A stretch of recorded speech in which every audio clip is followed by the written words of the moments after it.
at the beginning of the season, an edict came down that said at every press conference, you need to talk about how well you're getting along with everyone, because if that's organic, then it's a big statement towards how well this whole relationship that we talked about in the offseason is working.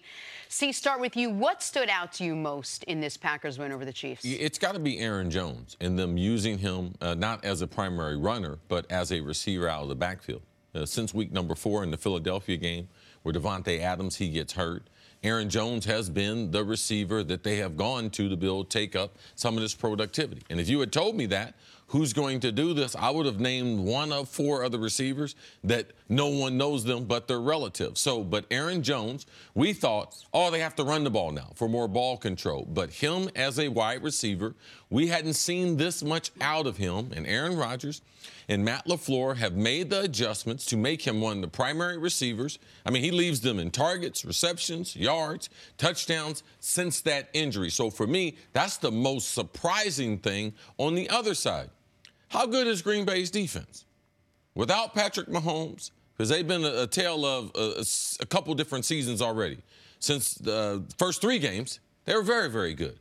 Last 4 games, been mediocre to average. So Green Bay's offense, led by Aaron Jones as their number 1 receiver until they get Davante Adams back. And that defense, what defense is this? Because I know they spent a lot of money, but the last several games, they look like Green Bay defenses that I've seen before. So, to me, this was the matchup that at the beginning of the year I thought we'd see twice. I thought we'd see it once in the regular season, once in the Super Bowl. And watching this game, that some of the issues for Green Bay's defense notwithstanding, one of these teams looks like a Super Bowl team, and the other, the Patrick Mahomes injury notwithstanding, does not. Green Bay, Chris's point that Aaron Rodgers' ability to get other people involved, his ability to get both running backs involved in the passing game, to get the tight ends involved, to get all of the receivers involved at least a little bit when his security blanket and his best receiver, Davante Adams, has been out, is a testament to him and, by the way, a testament to Matt LaFleur. If you remember Aaron Rodgers this offseason talking about the difference between LaFleur's offense and Mike McCarthy's without really trying to take a shot at Mike McCarthy, he said, we were just relying on guys to win their matchups rather than scheming guys open. You have seen guys in this first half of the season get schemed open, and Green Bay's defense, while agreed, it does not look like a top 5 defense anymore as it did at the beginning of the year. It still, to me, has shown it can rush the passer, it can force turnovers. Kansas City, on the other hand, you know what this reminded me of? A whole lot of Alex Smith Kansas City Chief games, where the offense does enough, makes a few plays, you got some speed on the field. Andy Reid at the end of the first half and at the end of the second half makes a couple clock management just miscues that he will never change on. And even in spots where it seems like, well, of course you're going to run the ball there, they don't. And then at the end of the game, 5-minute drive, can you get a stop? No. Could you get a stop against Houston? Nope. Like, this is the Chiefs, even when Patrick Mahomes comes back, if they are going to have success in the playoffs, it's not going to be because they get a stop, get the ball back, and score. It's going to be because they have the lead throughout, because they have shown no ability with that linebacking core and that secondary to stop a team on 3 consecutive downs at the end of a game when they're in that 4-minute drive.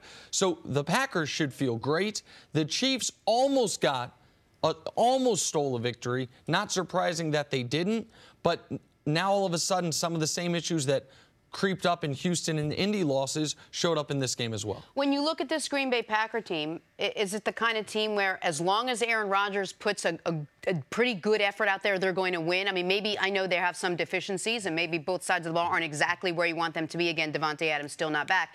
But as long as number 12 is doing his thing, do you feel like they could go all the way? No, I think they got a lot of good things going. And how you feel about your teammates and the type of sacrifice you're willing to make for your teammates, that helps determine how good a team's going to be. It's not going to be just X's and O's, but Aaron Rodgers from the beginning, you guys mentioned it, all the changes they made in the offseason, but we can't forget the initial phone call when they hired Matt LaFleur.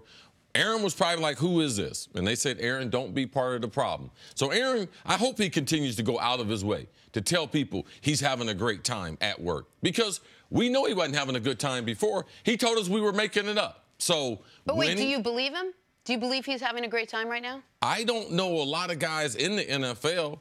If you played 8 games and you're 7-1, like, you got championships aspirations, Yeah, you got a pretty good defense. You can run the ball. Everything is not on your shoulders for all 65, 70 plays in the game. Yeah, I'm sure he probably does. I'm sure that he's made some adjustments because he knew that people were going to be looking, but Green Bay's got a good thing going on. I just hope they can continue to build on it, and we need to wait and see how good the defense is going to be. Yeah, I don't know what he has nothing to be unhappy about. Why would he? I have no reason to believe he's not thrilled. Right now, he's a top 3 MVP candidate. They're a top 3 team in this league. He does not have to be Superman each and every week, even though it seems like each and every week he has at least one Superman play. That touchdown pass we keep showing to the back of the end zone is just a sensational play. He was throwing that ball away. You think so? Absolutely. The running back had stopped his feet in the back of the end zone. Jimmy Graham had come about halfway through the end zone, so he knew he was. He threw it over Jimmy Graham's head. He threw Jimmy Graham a jump ball in the initial Chicago game. But the running back had stopped his feet. Now, he's going to tell you, I was throwing it to the only spot, and the running back changed directions. He's going to take credit for it.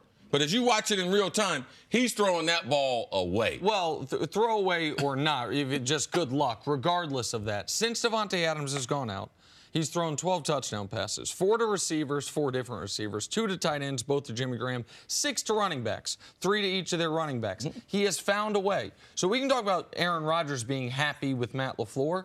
Matt LaFleur also, I'm certain, looks around all these other first-year head coaches. Like, what are they dealing with at quarterback? Vic Fangio, okay, he has Joe Flacco. How's that been for him? Adam Gase, he's got Sam Darnold trying to learn. Zach Taylor's got Andy Dalton. Freddie Kitchens dealing with Baker in year 2 and all those struggles. And I'm just listed a few of them.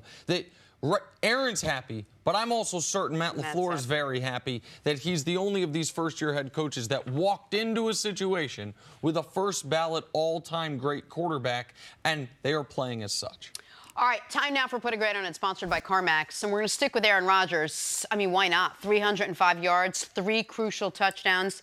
CC, put a grade on A-Rod's performance last night. I thought you got to give him an A. I thought from a scheme standpoint, you talked about play calling, both of Aaron Jones' touchdowns. Those are scheme. One is a speed sweep, a touch pass to him. The other one is a screen outside where they get him outflanked on the outside. He makes a remarkable run. Aaron Rodgers driving the car, not taking a bunch of chances, taking care of the football. A. And doing it under duress. The one thing the Chiefs defense did really well yesterday was pressure the quarterback. He was sacked 5 times, the most he's been sacked in any game this year since week 1. After week 1, he'd only been sacked twice in any game. So, I also give him an A. He was outstanding, and he's nipping at Russell Wilson's heels and getting in that MVP conversation.